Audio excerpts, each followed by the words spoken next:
அனைவருக்கும் நமஸ்காரம். பாபாவும் நானும். இன்னைக்கு ரொம்ப இன்ட்ரெஸ்டிங்கானது. அதாவது நம்ம ஒரு கோர்வையா போயிட்டு இருந்தோம்ல, அதிலிருந்து ஒரு சின்ன டீவியேஷன். அது என்ன அப்படின்னு கேட்டா, நம்மளுடைய one of the Sai devotees call பண்ணியிருந்தா. ரொம்ப அற்புதமான ஒரு விஷயத்த ஷேர் பண்ணினான். அவளோட ஒப்புதலின் பேர்ல அவளோட பேர் மட்டும் சொல்ல வேண்டான்னு சொன்னா. அவளுடைய அனுபவத்த அவ வந்து ஃபோன்ல எனக்கு ரெக்கார்ட் பண்ணி தந்தா. அதாவது அனுப்புறதுக்கெல்லாம் எனக்கு தெரியாதும்மா. நீங்க ரெக்கார்ட் பண்ணிக்கோன்னு சொல்லிட்டா. அதனால ரொம்ப அர்ஜென்ட்டான பதிவு இது. இப்ப நான் அவ பேசினது, என் கூட ஃபோன்ல பேசினத நான் உங்களுக்கு வந்து இப்படி பேசியிருந்தா. அத நான் ரெக்கார்ட் பண்ணி வச்சிருக்கேன். அத நான் ப்ளே பண்றேன். நீங்க கேளுங்கோ. சரியா? சாய்ராம், நான் திருப்பூர்ல இருந்து பேசுறேன். என்ன உங்களுக்கு ஞாபகம் இருக்க? ஓம் சாய்ராம்மா, சொல்லுங்கம்மா. நான் திருப்பூர்ல இருந்து பேசுறேன் மேம். எங்க பையனுக்கு மேரேஜ் முடிஞ்சிருச்சு மேம். 3 நாள்ல முடிஞ்சது. நான் பார்வதி கலாரத்ன அந்த இதுல நான் கடைசியா பங்கெடுத்துக்கிட்டேன். பங்கெடுக்க கொள்ள கூட அழுதுகிட்டே தான் பங்கெடுத்தேன். சாய்ராம், எனக்கு இது முடிச்சு கொடுக்கணும்னு சொல்லிட்டு அந்த அப்படி இருந்தாலும் அவர் முடிப்பாருன்ற நம்பிக்கையில தான் நான் பங்கெடுத்தேன். அதே மாதிரி முடிச்சிட்டாரு. 1 மாசம் கூட இன்னும் ஆகல. அந்த 1 மாசத்துக்குள்ள எனக்கு மேரேஜே முடிஞ்சிருச்சு எங்க பையனுக்கு. நான் முத ரூபா உங்ககிட்ட பேசக்குள்ள நீங்க பேசினே இருக்குல்ல, எனக்கு மஞ்சத்தூள் கண்ணுல தெரியுதேன்னு நீங்க சொன்னீங்க. அந்த ஒரு வார்த்தை எனக்கு அவ்வளவு நம்பிக்கை கொடுத்தது. எப்படி இருந்தாலும் நம்ம பாபா காப்பாத்துவார்ன்ற அந்த நம்பிக்கை கொடுத்தது. அதே மாதிரி சிவலிங்கத்துக்கு கண்ணுல காட்டுதுன்னு சொன்னீங்க. அந்த சிவலிங்கம் முன்னாடிதான் இன்னைக்கு என் பையனுக்கு கல்யாணமே நடந்தது. அந்த மாதிரி எல்லாம் சூழ்நிலை யாருக்குமே வராது. சாமியுடைய அனுகிரகம், பாபாவுடைய அனுகிரகம் தான் என்னை இந்த அளவுக்கு எடுத்துன்னு வந்துச்சு. ரொம்ப ரொம்ப ரொம்ப நன்றி பாபாவுக்கு. ரொம்ப நம்பிக்கையோட காத்துட்டு இருந்தேன். எவ்வளவு 43 வயசுல ஒரு பையனுக்கு கல்யாணம் ஆக்கி வச்சிருக்காருன்னா அது யாருடைய சக்தி? கடவுள் பாபாவுடைய அருளால எனக்கு கல்யாணமே முடிஞ்சிருச்சு. அருமையான பொண்ணு காட்டி கொடுத்தாரு. இந்த 43 வயசுக்குள்ள தாயாகிய நான் எவ்வளோ ஒரு வேதனை அனுபவிச்சிருக்கேன் தெரியுமா? அதெல்லாம் அவர் பார்த்துன்னேதான் இருந்திருக்காரு. நான் சொல்லுவேன், எவ்வளவு கஷ்டம் வந்து நான் எவ்வளவு அனுபவிச்சிருக்கேன். நீங்க பார்த்துட்டு தானே இருக்கீங்க. எனக்கு ஒரு நல்லது காட்டக்கூடாதான்னு சொல்லிட்டு நான் எத்தனை தினம் அவர் முடி நின்று அழுதுருக்கேன். அதனுடைய பலன் தான் இன்னைக்கு அந்த பூஜை நடக்குள்ள பூ பாபால இருந்து போட்டோல இருந்து பூ விழுந்துன்னு சொல்லிட்டு நீங்க சொன்னீங்க. அந்த பூ வந்து என் பையனுடைய கல்யாணத்தை பாபா நடத்தி வைக்க போறாருன்ற நம்பிக்கையில நான் அப்பயே சந்தோஷப்பட்டேன். அது வந்து என் பையனுடைய பேர் வரக்குள்ள விழுதுன்னு நான் நினைக்கல. பொதுவாவே விழுந்ததுன்னு தான் நீங்க சொன்னீங்க. ஆனா அது வந்து என்னுடைய பையனுக்காக விழுந்ததுன்னு சொல்லிட்டு நான் அந்த நம்பிக்கையோட இருந்தேன். அந்த நம்பிக்கையை பாபா காப்பாத்தினாரு. ஒருத்தர் சொன்னாங்க, என்ன கல்யாணம் இன்னும் நடக்கலையான்னு சொல்லி கேட்டாரு. பார்த்துட்டே இருக்கும் பொண்ணு, பார்த்துட்டே இருக்கும்னு சொல்லி நான் சொன்னேன். இனிமே எங்க பார்த்து என்ன பண்ண போறீங்க? நீங்களும் தான் எவ்வளவு சாமி வேண்டுங்க, எவ்வளவு பண்றீங்க, எங்க நடக்க போகுது? அந்த வார்த்தை எந்த தாயும் கேட்க முடியாது. இதுக்கு மேல கல்யாணம் ஆக போதான்னு சொல்லிட்டு அந்த வார்த்தை அன்னைக்கு நான் நம்மளே எங்கேயோ போயிடலான்னு கூட நினைச்சேன். இல்ல, நம்மள காப்பாத்துவார். நான் பாபா மேல நம்பிக்கை வைக்கிறேன். பொறுமையா இருப்போம், கண்டிப்பா காப்பாத்துவான்னு சொன்னோன்னே இந்த பூஜையில கலந்துக்கிறதுக்கு கால் கூட இல்லாட்டினா பரவாயில்ல, எப்படியோ கட்டணும்னு சொல்லி கட்டணும். அதனுடைய பலன் நான் இப்ப அனுபவிச்சுட்டேன். எல்லாரும் எல்லாம் போடுவோமா, பாபா அது செஞ்சாரு இது செஞ்சாருன்னு சொல்லிட்டு எவ்வளோ நம்பிக்கை போடுவாங்க. ஐயோ, நம்ம வீட்டுல நம்ம பையனுக்கு கல்யாணம் ஆனா இந்த அதிசயத்தை பாபா அதிசயம் போடலான்னு நான் மனசுக்குள்ள நினைப்பேன். அந்த நினைப்பு இன்னைக்கு என்ன காப்பாத்திருச்சு. இப்ப நான் அதை போடுறேன். அவருடைய நான் லீலையில இதுவும் ஒண்ணு. என்னுடைய பையனுக்கு திருமணம் நடத்தி வச்சதுன்னு சொல்லிட்டு அதை நான் பெருமையா சொல்லுவேன். அவருடைய லீலையில இதுவும் ஒண்ணு. குழந்தை பிறந்த உடனேவா நடக்குது? எவ்வளோ கஷ்டப்பட்டு நடக்குது. அதே மாதிரி நம்ம பையனுக்கும் அந்த நேரம் வர்ற வரைக்கும் நம்ம கஷ்டப்பட்டுதான் ஆகணும். அவர் காப்பாத்துவான்ற அந்த நம்பிக்கையோட இருந்தோம்னா கண்டிப்பா அவர் அதை காப்பாத்துவார். தலையெழுத்த மாத்திர சக்தி பாபாக்கு இருக்கு. அந்த ஒரு நம்பிக்கை தான் நான் இன்ன வரைக்கும் காப்பாத்துறேன். அப்படியே பொறுமையா இருந்தேன். எந்த ஜாதகம் ஜோசியம் எடுத்து போனா கூட சரியாவே பேர் சொல்ல மாட்டாங்க. ஆனா தலையெழுத்தே மாத்திர சக்தி பாபாக்கு இருக்குன்னு சொல்லிட்டு எங்க பொண்ணு சொன்னான். அந்த ஒரு வார்த்தை தான் என்னை இந்த வரைக்கும் கடைசி வரைக்கும் நம்பிக்கையோட இருந்து நான் காப்பாத்தினேன். என்ன அவர் காப்பாத்திட்டாரு. எவ்வளோ பட்ட கஷ்டத்துக்கு ரொம்ப நாள் கூட இழுத்துன்னு போகல. 3 நல்ல பலன். அந்த 3 நாள் பலன் யாருக்குமே கிடையாது. என்னுடைய இந்த ஜென்மத்துடைய பூர்வ பலனை நான் அனுபவிச்சுட்டேன். அந்த அளவு சக்தி எனக்கு பாபா கொடுத்த நம்பிக்கை. எனக்கு அவருடைய சக்தியை நான் மனப்பூர்வமா ஏத்துக்கிட்டேன். ரொம்ப சந்தோஷமா கேட்கும் போதே ரொம்ப ரொம்ப ரொம்ப மெல்ட் ஆயிட்டேனா. அது ஒரு அம்மாக்கு தான் தெரியும் அதோட கஷ்டம் என்னன்னு. அது புரிஞ்சுது உங்களோட வேதனை என்னன்னு எனக்கு புரியுது. அது ஒரு தாய்க்கு இது நடந்துடாதான்னு ஆசைப்படும் போது இதை தயவு செஞ்சு பண்ணாதுங்க. அடுத்த வாழை குத்தி அதுல ஒரு சக்கடத்தை வந்து அதுல வர ரத்தத்தை பார்த்து சந்தோஷப்படுற அளவுக்கு நம்மளுக்கு மனிதாபிமானம் இல்லையா அப்படிங்கிற ஒரு மனசுதான் எனக்கு தோன்றது. தயவு செஞ்சு யாரையும் குத்தி வேதனைப்படுத்தி அதுல சந்தோஷம் அனுபவிக்க வேண்டாமே. இது மாதிரி நம்ம வீட்டுல நடந்திருந்தா நம்ம எப்படி சங்கடப்படுவோங்கிறத நினைச்சு அதுதான் மேடம் நீங்க சொல்லும் போது எனக்கு அதுதான் தோணித்து. அதே மாதிரி நீங்க சொன்ன இல்லையா, நான் பேசும்போது எனக்கு ஞாபகமே இல்லை நீங்க சொன்ன அந்த மஞ்சள் சிவலிங்கம் எல்லாம் எனக்கு நிஜமா. ஏன்னா அப்போ பேசும்போது எது தெரியறதோ அதை நான் சொல்லிடுவேன். நீங்க சொல்லும் போதுதான் எனக்கு தோன்றது இதை சொல்லியிருக்கோம். ஓகே, ஏன்னா சுவாமி அதை காமிச்சு கொடுப்பார் செலவாளுக்கு இதெல்லாம் பண்ணு. ஆனா நிறைய டிவோட்டிஸ்க்கு அந்த மாதிரி நடந்திருக்கு. ஆனா உங்களுக்கு இதை சொன்னேங்கிறது இப்பதான் எனக்கு ஞாபகமே வந்து சுவாமி அன்னைக்கே கொடுத்திருக்காரு உங்களுக்கு உத்தரவுங்கிறத எனக்கு இருக்கு. அதே மாதிரி சிவலிங்கத்தை பத்தி சொன்ன சிவன மாதிரி ஒரு ஆதி புருஷர் அப்பா ஆதி சொல்லுவா இல்லையா, ஆதி குருன்னு சொல்ல அவரோட அந்த அனுகிரகம் எல்லாம் சான்ஸே இல்லை. அவரே நேரம் வந்திருக்காருன்னா கர்மா முடிஞ்சிருச்சுன்னு அர்த்தம். பாபா வந்துட்டாருன்னா அவரோட அம்சம் தானே, ரெண்டுமே நடந்துடும். அதுதான் நான் சொல்ல வரேன். எனக்கு அதுல ரொம்ப சந்தோஷம் ஆக்சுவலா நீங்க சொன்ன உடனே.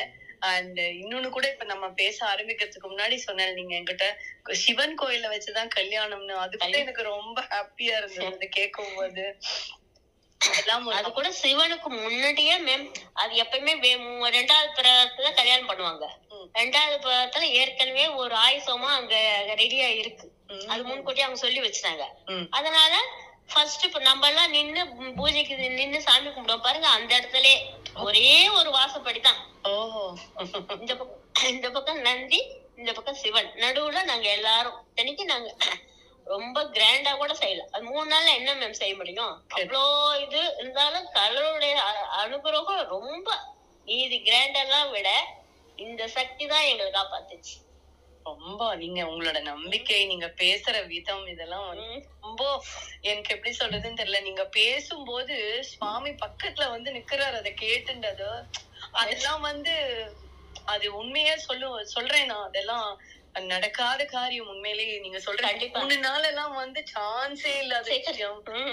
அற்புதத்திலயும் மிகப்பெரிய அற்புதம்னு சொல்லலாம். அவர் நினைச்சுட்டா யார் தடுக்கிறது? அதுதான் அவரே கொடுத்துட்டாரு, அப்புறம் யார் தடுக்கிறது இருக்கா? 2 பேரும் ரொம்ப சந்தோஷமா இருக்கட்டும். நீங்க மனநிறைவோட இருங்கோ. இதே மாதிரி கல்யாணம் ஆக வேண்டிய குழந்தைகளுக்கு எல்லாருக்கும் நீங்க பிரார்த்தனை பண்ணுங்க. நீங்க பிரார்த்தனை பண்ணினீங்க இல்லையா, சுவாமியோட பூ விழுந்தது போட்டோல இருந்து, அப்படி மகா பெரியவாளோடதுல இருந்து விழுந்தது. அது ஆக்சுவலா குருனா எல்லாருமே குரு தானே. அதை பாக்குறதுக்கு அப்படியே எனக்கு அவ்வளவு சந்தோஷமா இருந்தது. அது நீங்க சொன்ன இல்லையா எனக்குன்னு நடந்ததுன்னு, அப்படி நீங்க அது உணர்ந்தேள் பார்த்தேளா, அந்த சுவாமி உங்க நம்பிக்கையை காப்பாத்திட்டாரு. ரொம்ப சந்தோஷமா, எனக்கு ரொம்ப ஹாப்பியா இருக்கு. ரொம்ப ரொம்ப சந்தோஷம். 2 பேருக்கும் வாழ்த்துக்கள். எல்லாரும் இந்த குழந்தைகளுக்கு பிளஸ் பண்ணட்டும். சீக்கிரமா இந்த காரியம் இனியும் நிறைய நிறைய நடக்கட்டும். நீங்களும் மத்த குழந்தைகளுக்கு பிளஸ் பண்ணணும், அவளுக்கு வேண்டி பண்ணுங்க. அது போருமா. ரொம்ப சந்தோஷமா. தேங்க்யூ சோ மச் மா. ஓம் சாய்ராம். சொல்லணும்னு தோணித்தே, அதுவே மிகப்பெரிய சந்தோஷம் எனக்கு. ஓகே, ஓம் சாய்ராம்மா. சாய்ராம். சாய்ராம். இப்போ நீங்க கேட்ட இல்லையா, உண்மையிலேயே யோசிச்சு பாருங்க அவளுக்கு எவ்வளோ ஒரு சந்தோஷம் அந்த அந்த அம்மாவுக்கு இல்லையா. அதெல்லாம் வந்து ரொம்ப பெரிய விஷயம். 3 நாளில் ஒரு திருமணமெல்லாம் வந்து சாத்தியமே படாதுன்னு சொல்லுவோம். பொண்ணு பார்த்து 1 வாரத்துக்குள்ளே கல்யாணம் நடக்கிறதுங்கிறது அந்த பரம்பொருளால் மட்டும்தான் முடியும். அந்த நம்பிக்கைக்கு கிடைச்ச வெற்றி அது. அவளோட அந்த பொறுமைக்கு கிடைச்ச வெற்றி, அவள் தாங்கின அந்த கஷ்டத்துக்கு கிடைச்ச வெற்றி, இதெல்லாம் நான் சொல்லுவேன். சுவாமி அனுகிரகம் பண்ணியிருக்கார். அத்தனை பேருக்கும் நல்லது நடக்கட்டும் நடக்கட்டும் நினைக்கிறா பார்த்தேளா, அவளோட எண்ணத்துக்கு கிடைச்ச வெற்றி இதெல்லாம். சுவாமி அப்படிப்பட்டவாளுக்கு நிறைய கொடுப்பார், எல்லாருக்கும் கொடுப்பார். கொடுக்கணும், நீ கொடுக்கணும்னு நினச்சா சுவாமி உனக்கு கொடுத்துடுவார். அப்போ நினைக்க வேண்டியது யாரு? நம்ம தான். ஸோ அவள் வந்து சொன்னதே எனக்கு பெரிய சந்தோஷமாக இருந்தது. நம்ம நிறைய விஷயம் பேசுவோம், அதுக்கப்புறம் வந்து மறந்துடுவோம். ஏன்னா அத்தனை பேர்கிட்ட பேசின்னு இருக்கிறதுனால தெரியாது. பட் எனக்கு கிடைச்ச வரப்பிரசாதம் என்னன்னா, இத்தனை டிவோட்டிஸ் கிட்ட நம்மளை பேச வைக்கிறார் இல்லையா, அதுவே பெரிய சந்தோஷம். அதுக்கான சந்தர்ப்பத்தை அமைச்சு கொடுக்குறாரு பாருங்கோ. அவள் நன்றி சொல்லும்போது அவள் என்னை ப்ளஸ் பண்ணுறது, என்ன ப்ளஸ் பண்ணுங்கம்மா, எனக்கு அது போதும், இன்னும் நிறைய பேருக்கு நான் செய்யணுங்கிற ஆசை தான் எனக்கு இருக்குது. ஸோ அதுக்கெல்லாம் உங்களோட அனுகிரகங்கள் வேணும், பெரியவாளோட அனுகிரகம். ஆக்சுவலாக ஃபஸ்ட்டு டைம் நம்ம பண்ணும்போது கூட 2 பேருக்கு கல்யாணம் ஆச்சுன்னு சொன்னால், ஆனால் அவள் வந்து ரொம்ப இமோஷனலெல்லாம் எல்லோரும் கிடச்சிட்டு முதல்லயே இந்த பொண்ணுக்கு தீர்மானமான மாதிரி தான் அப்படின்னெல்லாம் சொன்னா. அப்ப எனக்கு அவ்வளோ பெரிய அத எடுத்து போடணுங்கிற எண்ணமெல்லாம் வரல. பட் இவ சொன்னது வந்து எனக்கு பெரிய அதிசயமா இருந்தது. என்கிட்ட பேசும்போது அவ சொன்ன விதமும் இப்ப எனக்கு ஞாபகம் வருது அவ பேசினது. நான் மறந்துடுவேன் பேசிட்டு. ஆனா இப்ப அவ சொன்னதெல்லாம் இப்ப எனக்கு ஞாபகம் வருது. அப்படி சங்கடத்துல பேசினா, "அம்மா எப்படியாவது நீ வேண்டிக்கோமான்னெல்லாம்" சொன்னா. நான் சொன்னேன், "கண்டிப்பா பண்றேன்ம்மா, வேண்டிக்கிறேன்ம்மா" அப்படின்னு சொன்னேன். அந்த வேண்டுதல் இன்னைக்கு பலிச்சு அந்த அம்மாவோட மனசுல அவ்ளோ நிறைவா இருக்கு. சந்தோஷமா இருக்கா. 2, 3 நாளா ட்ரை பண்றாளாம். நான் தான் சொன்னேனே, நம்மளோட அடுத்தது யாகம் ரெடி ஆகுறது. இப்பதான் வேல் பூஜை முடிஞ்சது. எல்லாருக்கும் நாளைக்கு தான் அனுப்ப போறேன். சாரி, ஏன்னா இன்னைக்கு எடுத்து எல்லாம் பேக் பண்ணி எல்லாம் வச்சாச்சு. முடிஞ்சதுன்னா அந்த கூட ஷார்ட்ஸ்ல எடுத்து காமிக்கிறேன் பாருங்கோ. வேல் எல்லாம் ரெடி ஆயிடுத்து 21 பேருக்கு. அவளுக்கெல்லாம் ரெடி பண்ணி வச்சாச்சு. வைகாசி விசாகத்துக்காக பண்ணினோம் இல்லையா? அது இப்பதான் அனுப்ப போறோம். எல்லாம் சார்ட் அவுட் பண்ணி அட்ரஸ் வாங்குறதுக்குள்ள போரும் ஆயிடுத்து எனக்கு. அத வாங்கி நம்ம அனுப்ப போறோம். அதுக்குள்ள 24ஆம் தேதி வில்லிவாக்கத்துல இருக்கக்கூடிய எல்லையம்மன் கோவில்ல நம்ம வந்து பிரித்திங்கரா யாகம் வச்சிருக்கோம். ஸோ எல்லாரும் வந்து கலந்துக்குங்கோ. சென்னையில இருக்கிறவாள்லாம் முடிஞ்ச வரைக்கும் வாங்கோ. எப்பவுமே உங்களுக்கே தெரியும், பிரித்திங்கரா அப்படிங்கிறது ரொம்ப ஆக்ரோஷமான கடவுள். அவளை பிரார்த்திச்சோமானா நம்மளை எதிர்க்கிறவாளை துவம்சம் பண்ணிடுவள். அந்த அளவுக்கு ஆக்ரோஷமான கடவுள். வாராகி மாதிரி தான். அவள் வந்து சிவனோட அம்சம் தான். ஸோ அவளை நம்ம கும்பிட்டோமான, அந்த யாகத்துல கலந்துட்டோமான என்னென்ன பிரச்சனைகள் நீங்கும் அப்படிங்கிறத நான் சொல்றேன். நீங்க வேணா கேட்டு நோட் பண்ணி வச்சுங்க. ஒன்றும் இல்லை, பிரித்திங்கராவை யார் கும்பிடுறாளோ அவளுக்கு இந்த பில்லி சூன்யம் இந்த மாதிரி பிளாக் மேஜிக்கான விஷயங்களே அண்டாது அவள் பக்கத்தில். நம்மளுக்கு மைண்டே சரியில்லாமல் எப்போ பார்த்தாலும் ஒரே பிரச்சனையாகவே ஓடின்னு இருக்குன்னு சொல்கிறவாளுக்கு நிம்மதி கிடைக்கும். முக்கியமாக இப்போ வந்து பேண்டமிக் நடந்துட்டு இருக்கு. அந்த தொற்றுலேருந்து கண்டிப்பாக நம்மளை காப்பாற்றணும். எதிரிகள் அப்படின்னா நம்மளுக்கு கண்ணுக்கு தெரியாதவான்னு அர்த்தம். நம்ம பக்கத்து வீட்டில் எதிர்த்த வீட்டில் இருக்கிறவா இல்லை உண்மையிலே எதிரிகள். நம்ம உடம்புக்குள்ளே இருக்கிற என்னென்ன பிரச்சனைகள் இருக்கோ அது எல்லாமே நமக்கு எதிரிகள் தான். கண்ணுக்கு தெரியாத கடன் கூட எதிரி தான். இப்படி நம்மளை சுற்றி நிறைய விஷயங்கள் நெகட்டிவிட்டிஸ் இருக்கு இல்லையா, அதெல்லாம் போக்கக்கூடியவள் அவள். ஸோ கண்ணு, இந்த கண் படுறதுன்னு சொல்கிறது இல்லையா, சத்தியமாக சொல்கிறேன். போன வாரம் மட்டும் நம்ம ஆற்றுல நான் 2 மீன் தொட்டி வச்சுட்டு இருக்கேன். 3 மீன் இறந்து போச்சு. நம்மளை காப்பாற்ற அவ்வளோ கண்ணு படுறது. எங்கேருந்து இவ்வளம் கண்ணு வைக்கிறாங்கலாம் எனக்கு சத்தியமாக தெரியல. அதனால இந்த மாதிரி ஹோமங்களில் கலந்துக்கும் போது நம்மளை அறியாமல், நம்மளுக்கு தெரியாமல் நடக்கக்கூடிய அந்த கண் திருஷ்டி, மற்ற எல்லா நெகட்டிவிட்டியும் போயிடும். அதனால் கண்டிப்பாக இதை பார்க்குறேன்னா உங்களுக்கும் அதிர்ஷ்டம் தான். இந்த பதிவை பார்க்குறவாள்லாம் கலந்துக்கணுமானா தாராளமாக நான் கீழே கொடுக்குற நம்பரை காண்டாக்ட் பண்ணுங்கோ. அவள்கிட்ட பேசிட்டு, முன்பதிவு ரொம்ப முக்கியம். 24ஆம் தேதி நடக்கிறது. சாயங்காலம் 6லேருந்து 8, 6:50க்கு தான் வந்து அமாவாசை தொடங்குறது. ஸோ அதுலேருந்து ஆரம்பித்து 8:30க்குள்ளே முடிஞ்சிடும். முடிஞ்சதுக்கப்புறம் அன்னதானம் இருக்குது. கண்டிப்பாக வந்து கலந்துங்கோ. ஸோ எல்லாரையும் நம்ம அங்கே மீட் பண்ணுவோம். எல்லாரும் சேர்ந்து வரவாள்லாம் கண்டிப்பாக வாங்கோ. தெரிஞ்சவாளுக்கும் இதை ஷேர் பண்ணுங்கோ. எதுக்காக சொல்கிறோம்னா, சுவாமி சொல்லி ஒரு விஷயம் நடக்கிறது, அது தொடர்ந்து நடத்துறதும், அதை வெற்றிகரமாக நடத்துறதும், அதை செய்ய தூண்டுறதும் எல்லாமே சுவாமி தான். இங்கே யார் இருக்கானா முழுமையாக அவர் தான் இருக்கார். நான் ஒரே ஒரு வார்த்தை சொல்லி முடிச்சுக்கிறேன். என்னன்னா, நான்லாம் ஒரு பெரிய பிக் ஜீரோ. உண்மையை சொல்கிறேன், பிக் ஜீரோ. நிறைய ஜீரோஸ் இருக்குது. சுவாமி தான் அந்த 1. அந்த 1 போட்டாதான் மற்ற ஜீரோஸ்க்கு எல்லாத்துக்குமே மதிப்பு இருக்குது. ஸோ சுவாமி வந்து முன்னாடி நின்றுப்பார். அவரோட அனுகிரகத்தில் நம்ம எல்லாம் பூஜ்ஜியமெல்லாம் மதிப்பாக மாறின்னு இருக்கோம். இதை தான் நான் சொல்ல விரும்புகிறேன். எல்லாரும் இன்புற்று வாழணும். எல்லாருக்கும் எல்லா சந்தோஷமும் வரணும். அவள் அனுபவித்த சந்தோஷம் இல்லை, அத்தனை குழந்தைகளுக்கும் நல்லது நடக்கணுங்கிறது மாத்திரம்தான் என்னோட ஆசை. இதை தொடர்ந்து இந்த யாகங்கள்லாம் எப்படி பண்ணுறதுக்கான யோகம் எனக்கு அமைஞ்சதுங்கிறதையும் நான் கண்டிப்பாக ஒரு வீடியோ போடுறேன்.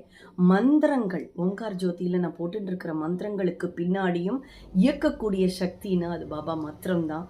அதுவும் எப்படின்னு நான் கண்டிப்பாக உங்களுக்கு ஒவ்வொரு பதிவுலையும் சொல்கிறேன். நீங்கள் கேட்டு என்ஜாய் பண்ணலாம். அவ்வளோ பண்ணியிருக்கார் சுவாமி. அவ்வளோ எப்படி சொல்கிறது, தயாளு. அவர் மாதிரி ஒரு சிம்பிளான, நம்மளை கூப்பிட்ட உடனே ஓடி வர ஒரு கடவுளை நம்ம பார்க்கவே முடியாது. அது சுவாமி இல்லை, நம்மளோட கூட பிறந்தது, நம்ம கூட இருக்கிறவா, நம்ம அம்மா அப்பா, எப்படி வேணுமோ எடுத்துக்கோங்க, என்ன ரிலேஷன்ஷிப் வேணாலும். ஆனால் சுவாமி தான். அவரே மாதிரி தெய்வத்தை நான் பார்த்ததே கிடையாது. நான் உங்களுடைய எல்லாருடைய கமெண்ட்ஸும் பார்த்துட்டு தான் இருக்கேன். என்னை காண்டாக்ட் பண்ணணும்னு நீங்கள் சொல்கிறீங்க. காண்டாக்ட் பண்ணுறதுக்கு ரொம்ப ஈஸி. கீழே இருக்கிற பாபாவும் நானும் @gmail.comக்கு நீங்கள் அனுப்புங்கோ. கண்டிப்பாக நான் உங்களோட தொடர்பு கொள்கிறேன். நீங்கள் அனுப்பும்போது உங்களுடைய காண்டாக்ட் நம்பரோடு அனுப்புங்கோ. ஸோ எப்போ முடியறதோ கண்டிப்பாக சுவாமியோட அனுகிரகத்தால் நான் கண்டிப்பாக உங்களை தொடர்பு கொள்வேன். நன்றி, வணக்கம். மீண்டும் சந்திப்போம்.